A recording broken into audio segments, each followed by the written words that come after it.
En este video vamos a comenzar el módulo 4, que es lógica proposicional. Pero antes de adentrarnos en el detalle de la lógica proposicional, tenemos que conocer la diferencia entre pensar y razonar y cómo nuestro cerebro actúa en cada caso. Vamos a eso. Para pensar, nuestro cerebro utiliza complejos procesos de imágenes mentales. Estas imágenes son todo lo que conocemos, lo que alguna vez vimos o vivimos, lo que experimentamos de algún modo. Con estas imágenes podemos representar ese mundo y a nosotros mismos, estructurando una secuencia sintácticamente. Gracias a eso podemos prever lo que sucederá, evaluar las consecuencias de nuestros propios actos, anticipar para evitar episodios desfavorables para nosotros y promocionar aquellos que nos puedan llegar a beneficiar de alguna manera. Como humanos pensamos constantemente, estamos todo el tiempo poniendo nuestra mente en acción, construyendo secuencias temporalizadas de imágenes o conceptos que representan simbólicamente cosas o eventos que conocemos. Esto nos permite poner en movimiento simbólicamente lo que aún no sucedió o no conocemos. Para lograr este poner en acción, lógicamente necesitamos una conciencia y una memoria de lo que está pasando, y a eso se le denomina razonamiento. Por lo que podemos decir que razonar es producir juicios, y un juicio tiene la forma de proposición, o sea, de una oración. Por ejemplo, la mesa es verde, o el cielo es azul, o incluso podríamos decir que este video es aburrido. Todos estos son juicios, son oraciones, son proposiciones. Si retomamos con el ejemplo de la mesa es verde, veremos que ese juicio tiene contenido dos conceptos principales: mesa y lo verde. Y para incorporar, para juntar esta estructura lógica, usamos el verbo ser como conector. Esta forma de razonar nos permite encadenar juicios y lograr un pensamiento deductivo. Por ejemplo, supongamos que hemos obtenido un juicio tal como todos los hombres son mortales, y posteriormente al obtener este juicio conocemos a Juan, y entonces podemos construir el siguiente juicio: Juan es un hombre. Si sabemos que todos los hombres son mortales y llegamos al juicio que Juan es un hombre, ¿realmente necesitamos esperar a que Juan muera para saber que Juan es mortal? No necesitamos esperar a que muera, ya que podemos encadenar distintos juicios y llegar a una deducción lógica sabiendo sin necesidad de esperar a que Juan muera que Juan es mortal. Razonando, es decir, encadenando juicios conocidos, podemos llegar a obtener nuevos conocimientos, prever situaciones, tomar decisiones.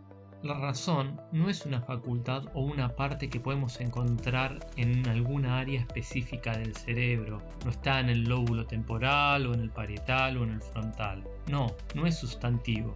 La razón es una facultad de los seres humanos y es lo que lo hace diferentes a las demás especies. Y es una característica que adopta el pensamiento cuando compone, cuando relaciona, cuando asocia juicios, respetando siempre la estructura lógica contenidos en los juicios mismos. Esta capacidad que tenemos los humanos es la que nos permite, por ejemplo, a los músicos componer una obra maestra o a los científicos encontrar una vacuna. El razonamiento lógico es entonces un conjunto de juicios que mantienen entre sí relaciones lógicas, de tal forma que partiendo de algún juicio dado, a los que denominamos premisas, podemos llegar deductivamente a un juicio que no teníamos y que denominaremos conclusiones. La obtención de una conclusión, si procedemos lógicamente, asegura la validez de la misma por la propia estructura lógica de los juicios. Por ejemplo, si partimos de una premisa, si llueve entonces me mojo, y esto sucede, o sea, llueve, podemos concluir evidentemente que me voy a mojar. Esto es una inferencia o razonamiento deductivo, del cual, si las premisas fueran verdaderas, la conclusión entonces también así lo sería. La lógica formal la podemos definir como la ciencia de los principios de la validez formal de la inferencia. Podemos definir a la lógica formal como la ciencia de los principios de la validez formal de la inferencia. Esto, si lo llevamos a ejemplos, podríamos, en el ejemplo 1, decir que si llueve, entonces se me seca la ropa. Si esto sucede, o sea llueve, podemos inferir que se me seca la ropa. En cambio, en el ejercicio 2 decimos que si llueve, entonces me mojo. Y si esto ocurre, o sea, me mojo, podemos inferir que entonces llovió. En el razonamiento de la lógica formal, si analizamos el ejercicio 1, esto nos da la sensación de que es falso, pues no suele ocurrir en la vida normal, en la vida cotidiana, que cuando llueva a mí se me seque la ropa. Por lo contrario, en el ejercicio 2 parece totalmente plausible, totalmente verdadero, que efectivamente si me mojo es porque está lloviendo. Sin embargo, este análisis únicamente corresponde a lo que se denomina como verdad material, la verdad que conocemos nosotros por la experiencia previa. La lógica no se ocupa de este tipo de verdad, sino de la validez de la verdad formal. En este sentido, prescinde de los contenidos, de los juicios que nosotros conocemos, para ocuparse de la mera forma lógica del ejercicio. Para esto, lo que hacemos es eliminar mediante un proceso de formalización el contenido del ejercicio 1 y del ejercicio 2. Este proceso de formalización va a consistir en asignar a cada proposición o a cada oración una letra minúscula a partir de la letra P.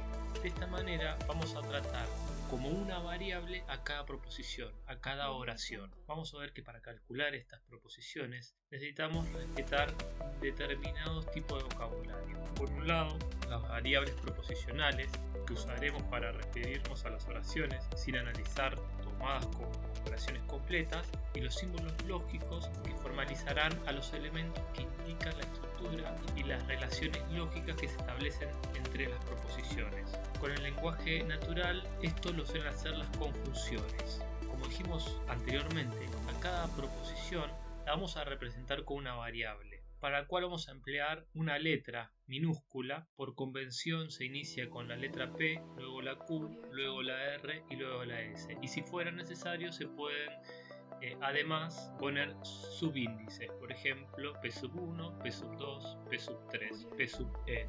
Las proposiciones que interesan a la lógica siempre son proposiciones enunciativas o aseverativas. Además, siempre son bivalentes, o sea, solo pueden tomar dos valores, verdadero o falso. Y vamos a tomar, por lo tanto, una proposición formalizada por la variable P, por ejemplo, solo puede tomar dos valores, 0 o 1, verdadero o falso. Si tuviéramos dos variables, la combinación entre sus valores podrían ser las dos verdaderas, 1 y 1, 1 y 0 para verdadero y falso, 0 y 1 para falso y verdadero, o las dos falsas con un 0 para cada uno. Pero además, para poder formalizar nuestras proposiciones, necesitamos algunos elementos primitivos más que nos sirvan de conectores, las conectivas lógicas, que son las encargadas de establecer las conexiones lógicas entre las oraciones, de igual manera que en el lenguaje natural son las conjunciones. Los argumentos de las conectivas van a ser proposiciones y su valor un valor de verdad. Más concretamente, veremos que podemos considerar las conectivas lógicas como funciones veritativas. Una función veritativa no es ni más ni menos que una función cuyo argumento son valores de verdad y su resultado es igualmente un valor de verdad. De todas las conectivas lógicas posibles a lo largo del curso, nosotros utilizaremos 5. Una monádica, o sea que va a tomar un único argumento, y el resto diádica, que toman dos argumentos. La conectiva monádica que veremos es la negación. Será representada con un símbolo anterior a la proposición. Y como podemos ver en los ejemplos, el significado de esta formalización se puede leer como no P es falso P, no es cierto P, entre otras formas.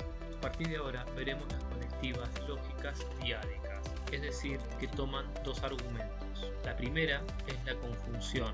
La vamos a graficar con una B corta invertida. Algunas de las formas en las que podemos leer esta formalización podrían ser P y Q, P, pero Q, P, sin embargo Q, P, no obstante Q, P, a pesar de Q. La siguiente conectiva lógica es la disyunción. y esta la graficaremos con una especie de B corta, P disyunción Q. Esta formalización la podríamos leer de las siguientes formas: P o Q o ambos, al menos P o Q, como mínimo P o Q. La siguiente conectiva es la conectiva condicional y la vamos a verificar con una flecha unidireccional hacia la derecha, P condicional Q. Esta formalización la podríamos leer entre otras tantas formas como sí, pero entonces Q, P solo si Q, Q si P, Q cuando P, Q es necesario para P es necesario Q, P es suficiente para Q es suficiente P, no P a menos que Q. Y la última conectiva lógica que veremos es la bicondicional, que será graficada con una flecha bidireccional P bicondicional Q. Esta formalización la podríamos leer como P es necesario y suficiente para Q, P sí y solo si Q. Ahora que conocemos cuáles son las conectivas lógicas y cómo podemos leer las diferentes formalizaciones, tenemos que conocer la tabla de verdad de cada una de ellas. Empecemos con la tabla de verdad de la negación. Como dijimos anteriormente, la negación siempre va a afectar a un único argumento y este argumento negado siempre va a cambiar el valor de verdad que tenga. Por ejemplo, si el valor para P es verdadero, un no P lo va a convertir en falso. En cambio, si P es igual a falso, el valor para no P va a ser verdadero. La tabla de verdad de la conjunción nos devolverá verdadero únicamente cuando ambas proposiciones sean verdaderas. En cualquier otro de los casos donde alguna de las proposiciones devuelva un valor que no sea verdadero, entonces la conjunción siempre dará falso. Si lo vemos gráficamente, podemos ver que para P verdadero y Q verdadero, la conjunción nos devuelve verdadero. En cambio, para P verdadero y Q falso nos devuelve falso. Para P falso y Q verdadero nos devuelve un falso. Y para Q y P falso nos vuelve a devolver un falso. En cambio, la tabla de la disyunción nos va a devolver verdadero siempre que, aunque sea una de las proposiciones, sea verdadera, y nos devolverá falso cuando las dos proposiciones sean falsas. Si lo vemos gráficamente, vemos que para P verdadero y Q verdadero, la disyunción nos devuelve verdadero. Para P verdadero y Q falso, la disyunción nos devolverá verdadero, porque aunque sea una de las proposiciones, cumple. Para P falso y Q verdadero, de vuelta aunque sea una de las dos cumple, la disyunción nos vuelve a devolver verdadero. Y cuando P nos entrega falso y Q falso, la disyunción nos entrega un falso. En el caso de la tabla de verdad condicional, siempre nos entregará un verdadero, salvo en el caso en que la primera proposición sea verdadera y la segunda sea falsa. Si lo vemos gráficamente, cuando P nos da verdadero y Q nos da verdadero, el condicional nos va a devolver un verdadero. Pero si P nos da un verdadero y Q un falso, el condicional nos devolverá un falso.